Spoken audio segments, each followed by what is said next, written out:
अस्सलाम वालेकुम दोस्तों, मैं उम्मीद करता हूँ कि आप सब अल्लाह के फ़ज़ल से खैरियत से होंगे। आज हम मुस्लिम वर्ल्ड के प्लेटफॉर्म से ये पहली वीडियो रिलीज़ कर रहे हैं और हम उम्मीद करते हैं कि आपको ये वीडियो पसंद आएगी। इस वीडियो में जो अहादीस बयान की गई हैं वो अहादीस का मफ़हूम है और कुरानी आयात का तर्जुमा कंज़ुल ईमान से लिया गया है। तो चलें शुरू करते हैं आज की वीडियो। अरब में हज़रत इस्माइल अलैहिस्सलाम के बाद कोई नबी नहीं आया था, जिसकी वजह से अहले अरब यहूदियों की बड़ी इज़्ज़त करते थे क्योंकि वो अहले किताब थे और वहाँ हज़रत इसाक अलैहिस्सलाम के बाद से हज़रत ईसा अलैहिस्सलाम तक मुसलसल नबूवत जारी रही। इस अरसे के दौरान बनी इसराइल में 70,000 से ज़ायद अंबिया कराम अलैहिस्सलाम मबूस किए गए। जब रसूल पाक सल्लल्लाहु अलैहि वसल्लम ने नबूवत का ऐलान किया तो मुशरिकीन मक्का नबी सल्लल्लाहु अलैहि वसल्लम की नबूवत की तस्दीक के लिए यहूदियों के पास गए, क्योंकि वो जानते थे अगर रसूल पाक सल्लल्लाहु अलैहि वसल्लम नबी हैं तो यहूदियों को इस बात का इल्म ज़रूर होगा। यहूदियों ने कुफार मक्का की बात सुनकर कुफार से कहा कि तुम मोहम्मद सल्लल्लाहु अलैहि वसल्लम से 3 सवाल पूछो और वो जो भी जवाब दें हमें आकर बताओ। उनका पहला सवाल ये था कि गार वाले लोग कौन थे। उनका दूसरा सवाल ये था कि यहूदियों को अहले बाबल की कैद से किसने आज़ादी दिलवाई थी। उनका तीसरा सवाल ये था कि रूह किसे कहते हैं। इस वीडियो में हम सिर्फ इस सवाल का जवाब बयान करेंगे कि गार वाले लोग कौन थे। बाकी रह जाने वाले सवालों का जवाब अपनी आइंदा आने वाली 2 वीडियोज़ में देंगे।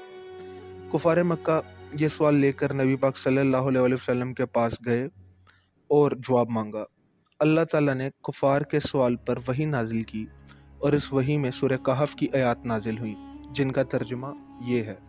क्या तुम्हें मालूम हुआ कि पहाड़ की खो और जंगल के किनारे वाले हमारी एक अजीब निशानी थे। जब इन जवानों ने गार में पनाह ली फिर बोले, ए हमारे रब, हमें अपने पास से रहमत दे, हमारे काम में हमारे लिए रायाबी के समान कर। तो हमने इस गार में इनके कानों पर गिनती के कई बरस थपका दिए। फिर हमने इन्हें जगाया कि देखें 2 ग्रोहों में कौन इनके ठहरने की मुद्दत ज़्यादा ठीक बताता है। हम इनका ठीक ठीक हाल तुम्हें सुनाएं। वो कुछ जवान थे कि अपने रब पर ईमान लाए।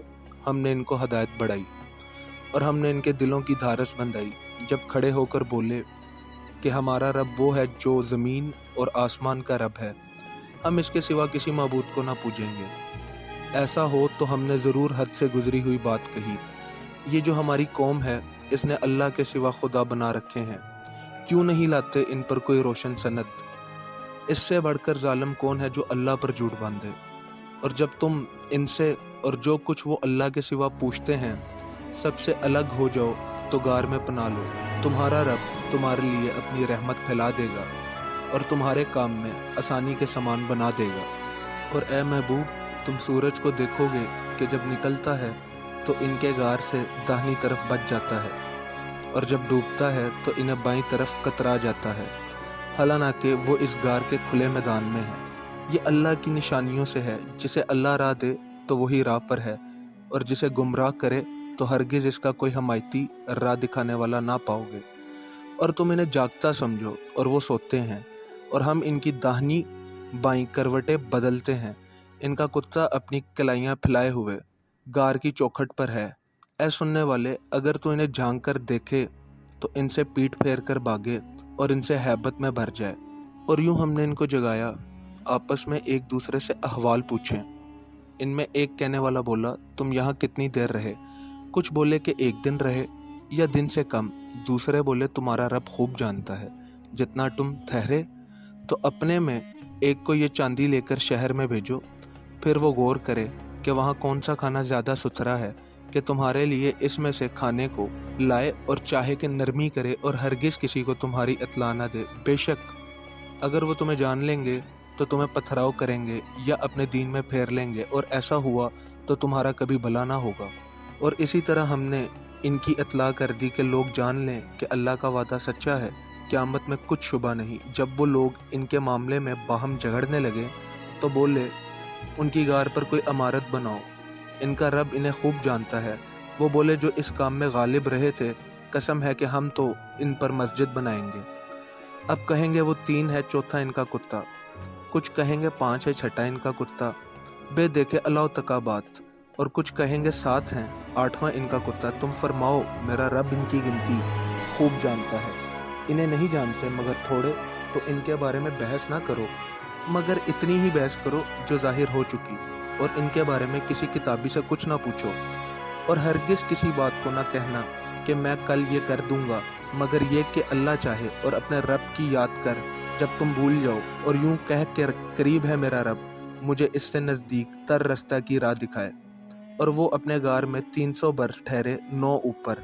तुम फरमाओ अल्लाह खूब जानता है वो जितना ठहरे। इसी के लिए हैं आसमानों और ज़मीन के सब गैब। वो क्या है देखता है और क्या ही सुनता है, इसके सिवा इनका कोई वाली नहीं, और वो अपने हुक्म में किसी को शरीक नहीं करता। सूरह कहफ आयात 9-26। कुरान में तो सहाबे कैफ का जिक्र है, लेकिन ये नहीं बताया गया ये किस कौम में आए थे, इनका ज़माना किस वक्त में था, और ये किस नबी की शरीयत को फॉलो कर रहे थे, इनका मुल्क कौन सा था।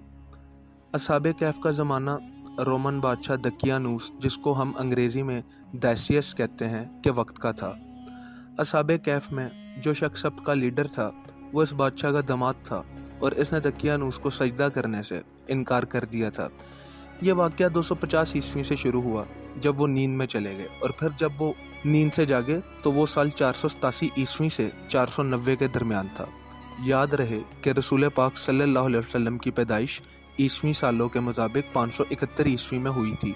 हज़रत ईसा अलैहिस्सलाम को यहूदियों के कहने पर रोमन बादशाह तब्रस के ज़माने में सूली पर चढ़ाने की कोशिश की गई थी।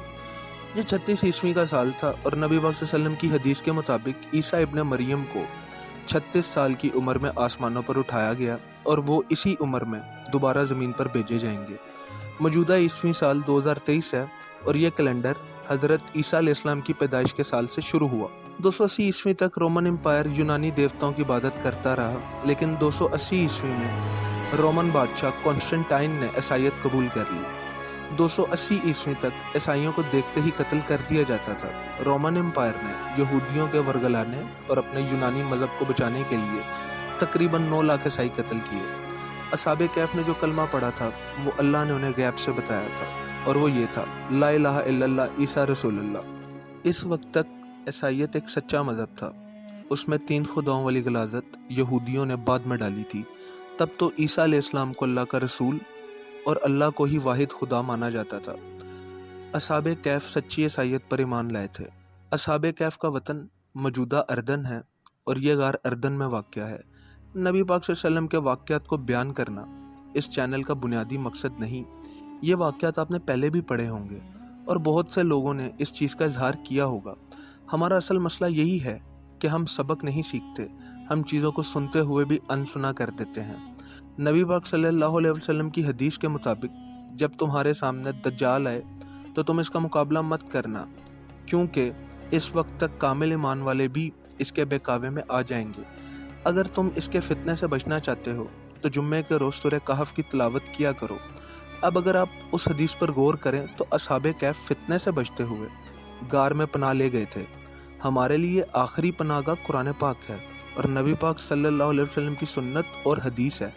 इस वाक़े से हमें एक सबक ये भी मिलता है कि मज़लूमों का साथ दें, जालिम के ख़िलाफ़ आवाज़ बुलंद करें, क्योंकि रोज़े महशर हमसे इस बारे में सवाल किया जाएगा, और जो लोग आज खामोश हैं उन्हें उस वक्त इस जुल्म में बराबर का शरीक तसव्वुर किया जाएगा।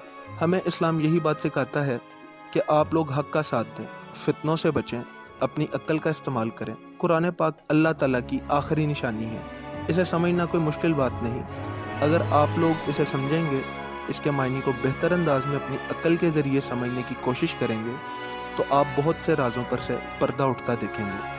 अरबी फसीह और बलीग ज़ुबान है, और जैसा कि हम सब जानते हैं इसके एक एक लफ्ज़ के 70 से ज़ायद मायने हैं, तो इसको पढ़ना समझना बहुत ज़रूरी है।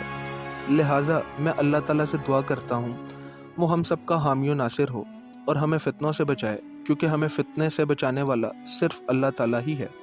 वही हमारी आखिरी और पहली उम्मीद है। दोस्तों, दुआओं में याद रखिएगा। जाने से पहले मेरी आपसे गुजारिश है कि आप इस चैनल को लाइक करें, سبسکرائب کریں اور بیل آئکن پر کلک کریں تاکہ آپ کو آئندہ آنے والی ویڈیوز کا نوٹیفیکیشن مل سکے۔ اللہ حافظ۔